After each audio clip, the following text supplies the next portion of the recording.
कई लोग कल्याणेश्वर महादेव भी कहते हैं, ध्यान देना जरा सा। कल्याणेश्वर महादेव का महत्व क्या होता है?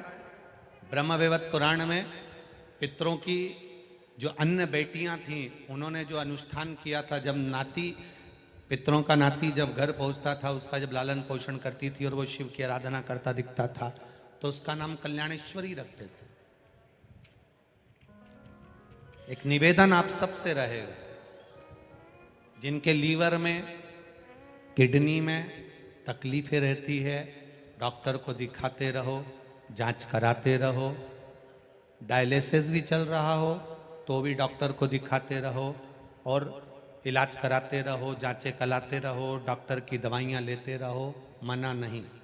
पर दवाई को लेते हुए, डायलिसिस करवाते हुए किडनी लीवर पे सूजन आ गई हो या भोजन नहीं पच रहा हो, वोमिटिंग ज़्यादा आ रही हो, उस समय पर कल्याणेश्वर महादेव का स्मरण कर कर भी अगर आप शंकर जी को जल चढ़ाकर मात्र 2 बूंद जल भी, थोड़ा सा, एक छोटी सी चम्मच के बराबर जल का भी अगर कल्याणेश्वर महादेव के नाम से आचमन कर लेते हो, तुरंत 5 से 7 मिनट लगता है और शरीर को एकदम आराम मिलना प्रारंभ हो जाता है। कल्याणेश्वर महादेव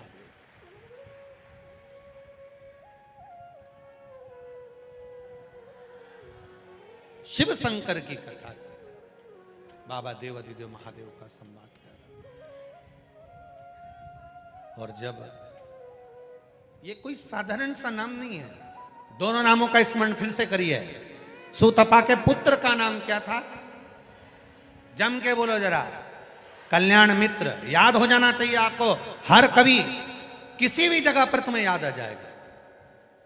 कोई संकट की घड़ी में भी पड़ा है, उस समय पर कल्याण मित्र का नाम लेकर आपने जल का आचमन भी कराया तो उसमें फल प्राप्त हुई।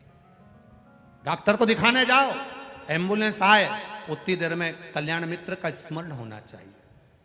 जब लगे भूल गए नाम, तो कल्याणेश्वर महादेव का नाम ले लो। महादेव तो महादेव है, करुणा करने वाले, उसका मात्र नाम उच्चारण ही बहुत है। अकाल मृत्यु वो मरे जो काम करे चंडाल का, और काल उसका क्या बिगाड़े जो भक्त हो महाकाल का। कल्याणेश्वर, तो 2 नामों का स्मरण रहेगा आज की कथा में। पहला, सुतपा का पुत्र कल्याण मित्र, और दूसरा है कल्याणेश्वर महादेव। कल्याणेश्वर महादेव का वर्णन एक और बड़ा भाव वर्णन किया है, उसको भी आप सुनेंगे, ध्यान से।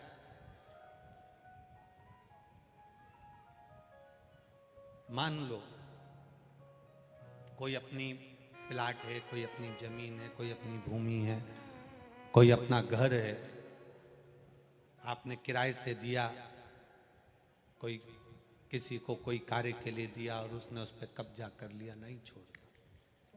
बहुत प्रयास कर लिया, अदालत तक में केस पहुंच गया, तब भी कल्याणेश्वर महादेव का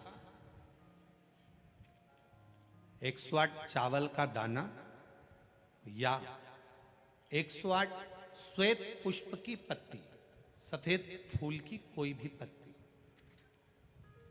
बाबा कल्याणेश्वर महादेव के नाम से किसी भी शिवालय में, किसी भी शंकर के मंदिर में, जो अपने घर के पास हो।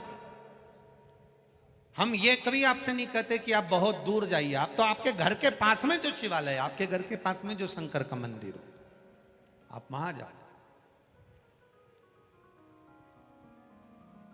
प्रदोष काल के समय पर 108 चावल का दाना कल्याणेश्वर महादेव के नाम से आप समर्पित करिए, शिव का स्मरण करिए।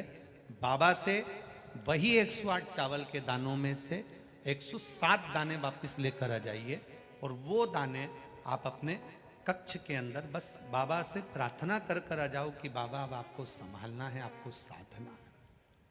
ना तो हमको मंत्र आता है, ना हमको तंत्र आता है, ना हम विद्या जानते हैं, ना हम साधना जानते हैं। शंकर का जो भक्त है, शिव का जो उपासक है, उसको कुछ आए ना आए, शंकर के भक्त को बस निर्मल मन रखना है। क्योंकि राम कथा भी कहती है, निर्मल मन सो मोई पावा। आपका मन अगर पवित्र है, हृदय अगर पवित्र है तो भगवान मिल जाता। अब तुम मंत्र तो सब जानते हो, साधना सब जानते हो, 2 घंटे तक आंख बंद करके बैठे रहते हो, हम 3 घंटे तक माला जपते हैं, हम वेद पुराण शास्त्र सब कुछ जानते हैं, उसके बाद भी तुम अपशब्द कहते हो, अहंकार में फूल गए, कपट में फूल गए, किसी के लिए आड़ा टेढ़ा बोल दिया, किसी के लिए अपशब्द बोल दिए, अपने लिए ही जीने लगे, तो वो एक आनंद नहीं है। आप मंत्र भी नहीं जानते चलेगा, आप साधना भी नहीं जानते चलेगा, आप किसी पुस्तक को भी नहीं पढ़ते चलेगा,